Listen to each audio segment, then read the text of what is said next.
जिस पवित्र गंगा के अंदर लोग स्नान करते हैं, जिस पवित्र गंगा का जल लोग आचमन करने के लिए जाते हैं गंगा स्नान पर, लोग अपने घर से लाई हुई पॉलीथीन, प्लास्टिक जितना उनका घर का हवन सामग्री के साथ जुड़ा हुआ और भी जो भी कचरा था, वो सब ला करके नदी के किनारे प्रवाहित कर रहे थे। तो परिवर्तन ने काम करना शुरू करा पर्यावरण संरक्षण पे। लोगों ने आलोचनाएँ करनी शुरू करी कि ये एक दिन की जागरूकता से क्या बदल पाओगे? तब हमने लॉन्च किया मिशन रामगंगा क्लीन अप।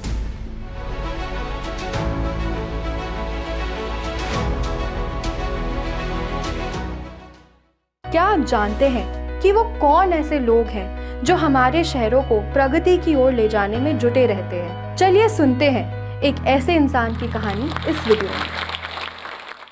ये मेरे हाथ में 2 बॉटल्स आप देख रहे हैं? आप समझ रहे होंगे इन बॉटल्स में क्या है? ये 2 बॉटल्स में 2 हमारे देश की पवित्र नदियों का पानी है। एक गंगा और दूसरी गंगा की ही सहायक नदी रामगंगा। इन 2 पानी की बॉटल्स के माध्यम से मैं आपको क्या समझाना चाह रहा हूँ? 2 पानी के बीच में आप अंतर बहुत क्लियरली देख सकते हैं। आप समझ सकते हैं कि एक पानी वो है जिसको हम लोग आचमन कर रहे हैं, जिसको हम गंगा की जैसा पवित्र पानी मान रहे हैं और उसको हम पी पा रहे हैं।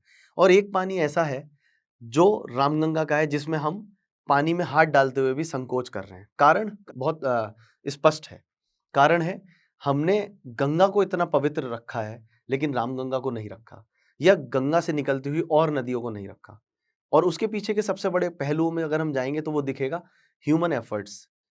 जो ह्यूमन एफर्ट्स हैं वो वहाँ पर बहुत कम लग रहे हैं, जबकि हरिद्वार में, गंगा जी में, गंगोत्री में आप जाके देखेंगे तो वहाँ पर आपको एफर्ट्स ज़्यादा दिखाई देंगे। नमस्कार, मेरा नाम कपिल कुमार है। मैं 31 वर्ष का हूँ और मैं उत्तर प्रदेश के एक छोटे से शहर मुरादाबाद से आता हूँ। मुरादाबाद को आप सब लोग पीतल नगरी के नाम से जानते हैं। तकरीबन 15,000 से 20,000 करोड़ के का एक्सपोर्ट हमारा शहर करता है और पूरे देश भर में नहीं बल्कि विदेशों में भी जितना भी आप पीतल की चमक देखते हैं वो सब हमारे शहर से ही जाती है। मुरादाबाद एक बहुत भाग्यशाली शहर है कि इसको 2 प्रमुख नदियाँ मिली हैं, एक गांगन और दूसरी रामगंगा। मेरी ये जर्नी शुरू होती है रामगंगा से, लेकिन जर्नी से पहले मैं आपको बताना चाहता हूँ कि मेरी प्रारंभिक शिक्षा मुरादाबाद से ही हुई थी।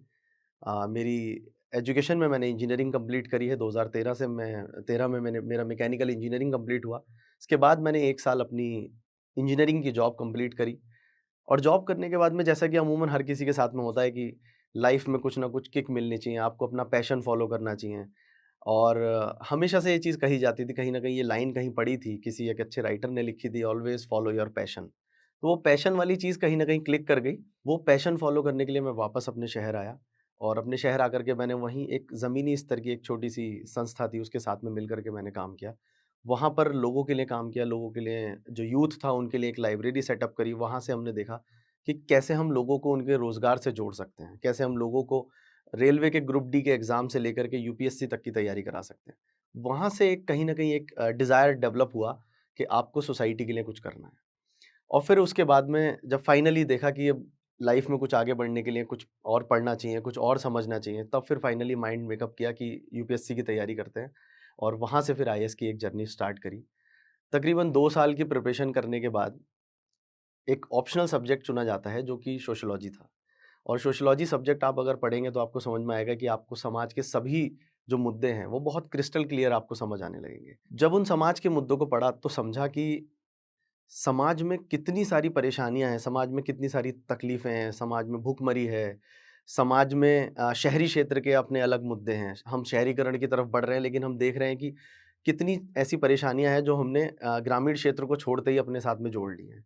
जैसे देखिए नदियों की स्वच्छता को लेकर के कितना काम करना है, नदियाँ कितनी प्रदूषित हो चुकी हैं, पर्यावरण को लेकर के हम देखते हैं कि टेम्परेचर्स इतने ज़्यादा बढ़ते जाते हैं। ये सारी समस्याओं को पढ़ कर के जब समझ में आया कि कैसे हमें अपनी क्या इनिशिएटिव्स हम लोग ले सकते हैं? क्या हम लोग कर सकते हैं एक ज़मीनी स्तर पे जिससे कि ये समाज की जो समस्या है इनको सॉल्व किया जा सके?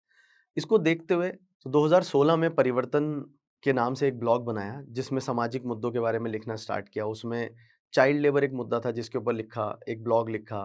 इसके बाद में राइट टू एजुकेशन के ऊपर एक बहुत बड़ा ब्लॉग लिखा। इसके बाद में एनवायरनमेंट डिग्रेडेशन के ऊपर एक ब्लॉग लिखा। इन ब्लॉग्स को लिखने के बाद में बहुत सारे जो मेरे जूनियर्स थे कॉलेज के, जो मेरे कलीग्स थे, उन्होंने उस ब्लॉग को पढ़ा और उसको पढ़ने के बाद में ये लोग बोले कि आपकी लिखावट में वो बात दिखती है, तो कहीं न कहीं हम लोग ज़मीनी स्तर पर क्यों कुछ नहीं कर सकते जिससे एक चेंज हम लोग ग्राउंड पर दिखा पाएँ। उसको देखते हुए मुझे लगा कि ज़मीनी स्तर पर कुछ करना चाहिए। लेकिन एक जो एक शुरुआत चाहिए होती है कि सब लोग सुन रहे हैं, सब लोग समझ रहे हैं, लेकिन ज़मीनी स्तर पर कैसे काम होना है। तो एक किस्सा मैं आपको बताता हूँ, उस किस्से के माध्यम से आप समझिए कि कैसे ये एक पूरी जर्नी स्टार्ट हुई। तो गंगा स्नान का दिन था, 2016 की बात थी। मैं अपने भाई के साथ रामगंगा के किनारे गया, जो हमारे शहर की बहुत प्रमुख नदी है। मैं वहाँ जाकर के देख रहा था कि लोग जिस पवित्र गंगा के अंदर लोग स्नान करते हैं, जिस पवित्र गंगा का जल लोग आचमन करने के लिए जाते हैं गंगा स्नान पर, वहाँ मैं एक ऐसा दृश्य देख रहा था जिसको देख कर के मैं बहुत व्याकुल उठा। जिसको देख कर के मैं बहुत बेचैन हुआ कि ये पवित्रता के नाम पर हम लोग क्या कर रहे हैं। वहाँ मैंने देखा कि लोग जाकर के गंगा के अंदर आचमन तो दूर, स्नान भी नहीं कर रहे थे, बल्कि वहाँ से कुछ पानी की छींटे लेकर के अपने सर पर डाल रहे थे और आगे बढ़ रहे थे।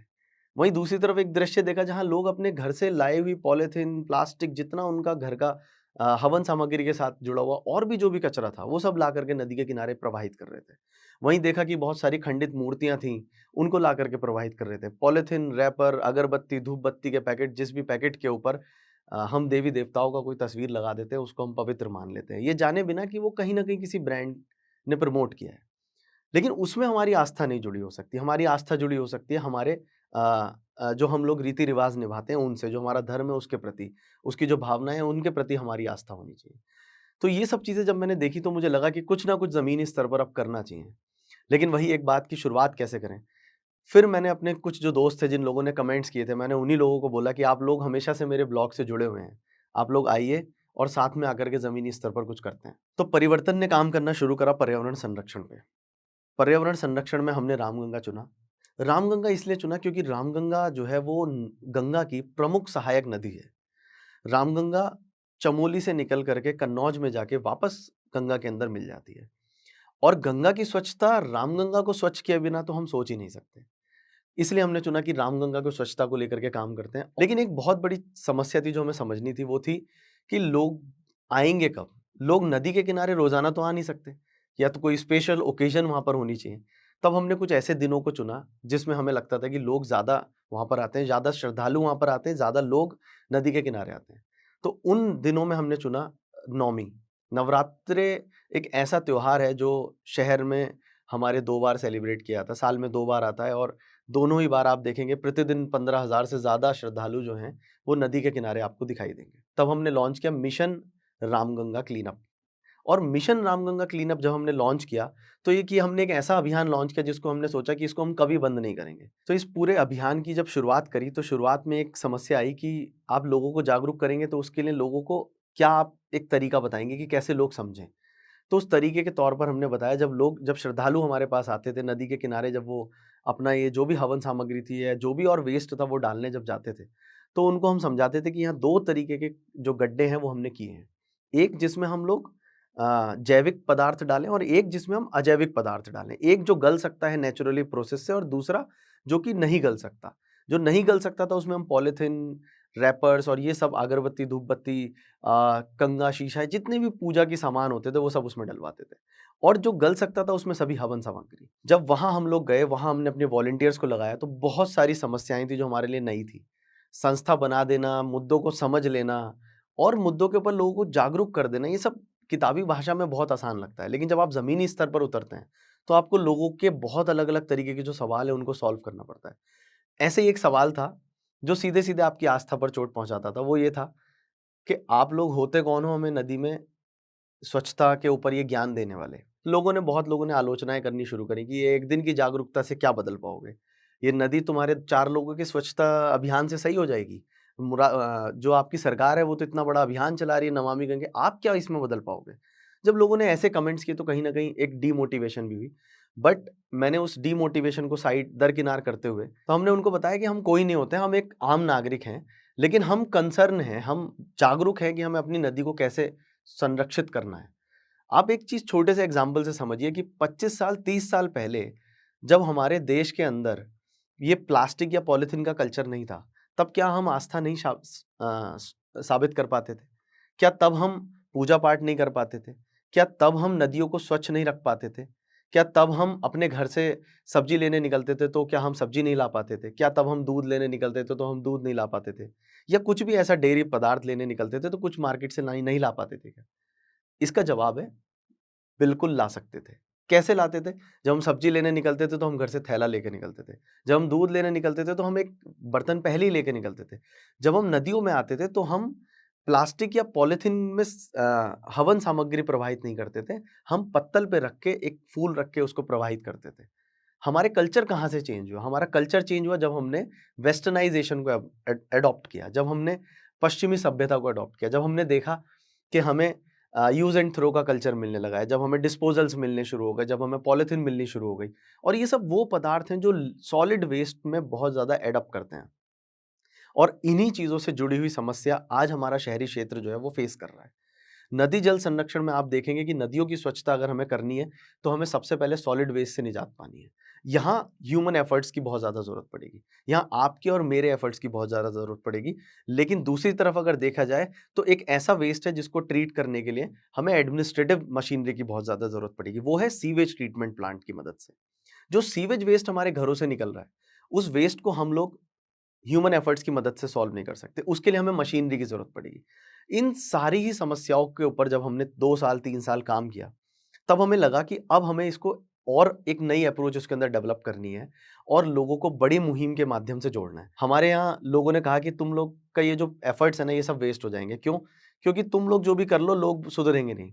लेकिन मैं इसको कहता हूँ कि लोग वाक़ई में शुरुआत के 2 साल, 3 साल लोगों ने बहुत परेशान किया, वो लोग नहीं मान रहे थे। लेकिन आज जैसे-जैसे हम लोग जागरूकता में अपने स्तर अचीव करते जा रहे हैं, जैसे-जैसे हम लोग जागरूकता में आगे बढ़ते जा रहे हैं, लोगों के अंदर भी ये पॉजिटिविटी देखने मिल रही है। आज जब हम उस मिशन की कामयाबी की तरफ देखते हैं, तो हमें दिखता है कि बहुत सारे जो चेंजेज़ हैं, वो हमने लॉन्ग टर्म पे हासिल किए। जैसे हमने हासिल किया है कि लगभग 1.5 लाख किलो कचरा हम अब तक अपने घाटों से निकाल के उसको नगर निगम की फैसिलिटी में पहुँचा चुके हैं। हमने हासिल किया है कि वो 15,000 श्रद्धालु जो पहले अपने घरों से निकला हुआ जितना भी हवन सामग्री का वेस्ट था, जो भी और वेस्ट था वो लेकर के आते थे, नदी के किनारे डालते थे। आज वहाँ आप जाकर के देखेंगे कि तो श्रद्धालु खाली हाथ आते हैं। नदी के अंदर स्नान करने की कोशिश करते हैं, नदी के अंदर आचमन करने का प्रयास करते हैं, नदी को जाकर के हाथ जोड़ते हैं, उसके आगे अपने शीश अर्पित करते हैं और उसके बाद में अपने घर वापस जाते हैं। आज वहाँ पर ये बदलाव देखने को मिल रहा है कि अगर हम वहाँ जागरूकता करने के लिए हमारी टीम वहाँ पर नहीं भी मौजूद है, उसके बावजूद भी वहाँ पर बहुत सारे जो लोकल्स हैं, वो हमसे इतने कनेक्ट हो चुके हैं कि वो हमारी एब्सेंस में, हमारी गैर मौजूदगी में लोगों को जागरूक करने के लिए तत्पर रहते हैं। इन सब चीज़ों के माध्यम से हम लोग एक बहुत बड़ा मैसेज लोगों को देना चाहते हैं और वो मैसेज है कि नदी जल संरक्षण अगर हम लोग नहीं करेंगे, तो हमारे ओशंस भी वैसे के वैसे ही रह जाएँगे और हमारा जो ये सस्टेनेबल डेवलपमेंट गोल का जो एक प्रयास है, वो भी हम लोग पूरा नहीं कर पाएँगे।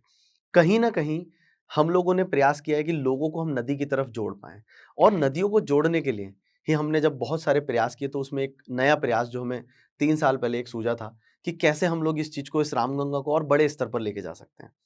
तो हमने एक प्रयास किया कि हम एक साइकिल यात्रा की शुरुआत करते हैं। हमने मुरादाबाद से लेकर के वाराणसी तक एक साइकिल यात्रा की शुरुआत करी। ये तकरीबन 800 किलोमीटर की साइकिल यात्रा थी। हम लोग मुरादाबाद से सटे हुए सभी शहरों से मिलते हुए गए, जहाँ से रामगंगा होकर के गुजरती थी। वहाँ के लोगों से हमने बात करी, वहाँ के लोगों को हमने जागरूक किया कि आप लोगों को कैसे प्रयास करने चाहिए, आप लोग अपने शहर में क्या कर सकते हैं, आप लोग कैसे नदी को बचा सकते हैं, आप लोग कैसे जल संरक्षण पे काम कर सकते हैं, आप लोग कैसे पर्यावरण संरक्षण पे काम कर सकते हैं। और जब ये सब लोगों से हम लोग मिले, हमने लगभग 10,500 सिग्नेचर्स जो हैं अ, पूरे शहर से इकट्ठा किए। वो 10,500 सिग्नेचर्स को लेकर के हम लोग जब अपनी साइकिल में लेकर के ट्रैवल करते थे, तो जितने लोग हमें रास्ते में मिलते थे, जितने बच्चे हमें स्कूल में मिलते थे, जितने सामाजिक संगठन के लोग हमें मिलते थे, वो लोग मिल कर के बहुत ताज्जुब करते थे कि आप लोग नदियों से क्यों इतना प्रेम करते हैं? तो उन सब लोगों को उस कहानी से कनेक्ट करना बहुत ज़रूरी था, जो कहानी मैंने आपको शुरुआत में बताई थी, गंगा स्नान से जुड़ी हुई। तो संस्था में काम करने के बाद में जब लोग आपसे जुड़ते हैं, तो आपसे एक सवाल पूछते हैं कि उन्हें बदले में क्या मिलेगा? बहुत सारे युवाओं ने ये सवाल पूछा कि बदले में मुझे क्या मिलेगा? तो मैं उनको हमेशा ये बोलता था, बदले में आपको एक वजह मिलेगी, जिसमें आप समाज के काम आ सकते हैं। और वो समाज के काम आना क्यों ज़रूरी है? क्योंकि वो कहीं न कहीं हमें बचपन से पढ़ाया जा रहा है। एक मॉरल साइंस में हमें ये चीज़ पढ़ाई जाती थी, सिविक रिस्पॉन्सिबिलिटीज़ पढ़ाई जाती थी, मॉरल रिस्पॉन्सिबिलिटीज़ की बात की जाती थी। तो जब लोगों को ये चीज़ बताई गई, तब एक बड़ा नेटवर्क तैयार हुआ, तब युवा जुड़ने शुरू हुए। जब युवाओं ने ये चीज़ देखी कि ये काम करने के बाद में लोग उन्हें एप्रिशिएट कर रहे हैं। जब लोगों ने ये देखा कि इस काम को अगर मैं कर रहा हूँ, तो मेरा फेसबुक पे फ़ोटो छप रहा है, लोग उसको देख रहे हैं, एप्रिसिएशन मिल रहा है, लोग उसको एप्रिशिएट कर रहे हैं, लोग काम को पसंद कर रहे हैं। जब ये चीज़ें लोगों के अंदर दिखी, तो वो एक ड्राइविंग फ़ोर्स का काम किया और फिर यहाँ से एक यूथ का बहुत बड़ा नेटवर्क हमारा तैयार हुआ। इसके बाद में हम लोग अलग-अलग विषयों पर हमने काम करना स्टार्ट किया और बड़े स्तर पर हमने काम करना शुरू करा। आज मुरादाबाद के अंदर बल्कि जिन जगहों पर परिवर्तन काम कर रहा है, आज परिवर्तन ना केवल मुरादाबाद में बल्कि यूपी, उत्तराखंड और दिल्ली एनसीआर में काम कर रहा है। आज हम रामगंगा पे ही नहीं बल्कि गंगा और यमुना पर भी हम लोग स्वच्छता में काम कर रहे हैं। हम लोग देहरादून की रिस्पना नदी में स्वच्छता पर काम कर रहे हैं।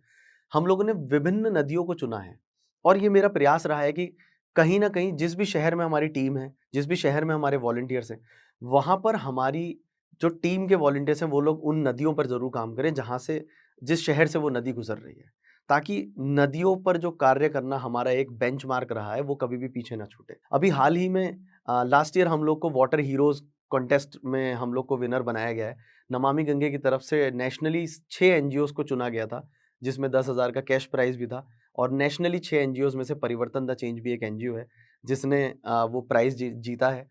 और हम लोग ये क्यों कर पा रहे हैं? क्योंकि हम लोग जिला गंगा समिति के माध्यम से, जिला पर्यावरण समिति के माध्यम से और जो स्टेट लेवल की जितनी भी कमेटीज़ है, वहाँ पर हमारी रिपोर्ट्स जाती है, वहाँ पर हमारा जो ग्राउंड पर किया हुआ काम है, उसको दिखाया जाता है। अब आप सब लोग सोच रहे होंगे कि क्या जो जर्नी मैंने तय करी है, क्या वो जर्नी आप भी तय कर सकते हैं? बिल्कुल तय कर सकते हैं, क्योंकि मैंने भी कहीं न कहीं बहुत सारे लोगों को इंस्पिरेशन मान करके ये जर्नी तय करी। क्योंकि जब मैं एनजीओ शुरू करने वाला था, तो मेरे दिमाग में भी बहुत सारे डाउट्स थे कि यार एनजीओ कैसे बनाई जाती है? एनजीओ में काम कैसे किया जाएगा? एनजीओ कैसे आगे तक लेके जाई जाएगी? एनजीओ में फंडिंग कहाँ से आए? एनजीओ को क्या आप एक ऐसा बेटर करियर अपॉर्च्युनिटी मान सकते हैं?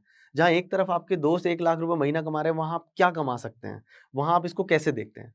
तो मैं आपको बिल्कुल बताना चाहता हूँ, इन सभी सवालों का जवाब है हाँ, आप एक बढ़िया करियर अपॉर्च्युनिटी दे सकते हैं। आप एक अच्छी फंडिंग अपॉर्च्युनिटी एनजीओ में ले सकते हैं। आप एनजीओ को एज़ अ प्रॉब्लम सॉल्विंग एक मैकेनिज़्म समझ सकते हैं। आप समझ सकते हैं कि एनजीओ के माध्यम से आप समाज में वो सब चीज़ कर सकते हैं जो आप करना चाहते हैं। तो एनजीओ बनाने के लिए आप किसी भी तरीके से एनजीओ बना सकते हैं। आप सोसाइटी रजिस्टर्ड कर सकते हैं, ट्रस्ट रजिस्टर्ड कर सकते हैं, आप सेक्शन 8 कंपनी रजिस्टर्ड कर सकते हैं। आप एक लीगल एडवाइज़र रख सकते हैं अपना, और जो आपको पूरा प्रोसेस बताएगा कि आप एनजीओ कैसे रन कर सकते हैं। अब आपके पास में एक सवाल होगा कि एनजीओ बन गई, तो एनजीओ में काम क्या करें? मैं हमेशा से कहता हूँ कि एनजीओ बनाना ज़रूरी नहीं है। आपको एनजीओ बनाना क्यों एनजीओ क्यों बनाना है, ये ज़्यादा ज़रूरी है। आप पहले वो मुद्दा ढूँढिए, आपको किस मुद्दे पर काम करना है। आज एक फ़ैशन है, आज एक ट्रेंड है कि लोग संस्थाएँ बना लेते हैं। लेकिन मैं कहता हूँ कि संस्था बनाना ज़रूरी नहीं है। आप पहले वो मुद्दा ढूँढिए, किस मुद्दे पर आपको संस्था बना के काम करना है।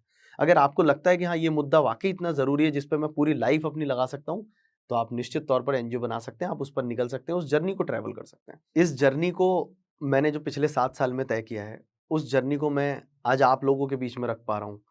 इससे पहले भी कई जगहों पर ये चीज़ें शेयर करी हैं, लेकिन जोश टॉक एक ऐसा माध्यम है जिसके माध्यम से एक बड़ी ऑडियंस तक हम अपनी बात पहुँचा सकते हैं। मैंने सिर्फ़ अपनी जर्नी आप तक साझा नहीं करी, मैंने आप तक कुछ टिप्स भी आप तक बताई। मैंने आप तक कुछ ऐसी प्रॉब्लम्स भी आपको गिनाई जिससे आज हम सब लोग जूझ रहे हैं। उन सभी प्रॉब्लम्स को, उन सभी टिप्स को आप तक पहुँचाने के लिए और मेरी जर्नी के भी एक छोटे से अंश को आप तक पहुँचाने के लिए मैं तहे दिल से जोश टॉक्स का धन्यवाद करना चाहता हूँ। और धन्यवाद करना चाहता हूँ कि आप लोगों ने एक प्लेटफ़ॉर्म मुझे ये मुहैया कराया, जिसके माध्यम से मैं आप लोगों तक पहुँचा। साल 2030 तक भारत की 40% आबादी शहरों में बसेगी, यानी 56 करोड़ से भी ज्यादा लोग। ऐसी कई ऑर्गेनाइजेशंस हैं जो हमारे शहरों की बढ़ती जरूरतें पूरी करने में लगी रहती हैं। इन्हीं ऑर्गेनाइजेशंस के लिए हम लाए हैं सिटी चैंपियंस। जोश टॉक्स आयोजित करता है सिटी चैंपियंस, एक ऐसा मंच जो ऐसी ही कुछ ऑर्गेनाइजेशंस को सम्मानित करता है। सिटी चैंपियंस आर्ट सेक्टर्स जैसे urban transport, urban waste management, health care, water and sanitation, local disaster management, public commons, service delivery and urban and municipal finance में 15 ऐसी चैंपियन ऑर्गेनाइजेशंस को ढूंढ रहा है। इन सिटी चैंपियंस को मिलेगा उनके काम का जोर शोर से प्रचारण, आर्थिक मदद और हमारा साथ उनके काम को और आगे बढ़ाने में। सिटी चैंपियंस के बारे में और जानकारी जानने के लिए आप लॉग ऑन कर सकते हैं www.joshtalks.com/citychampion।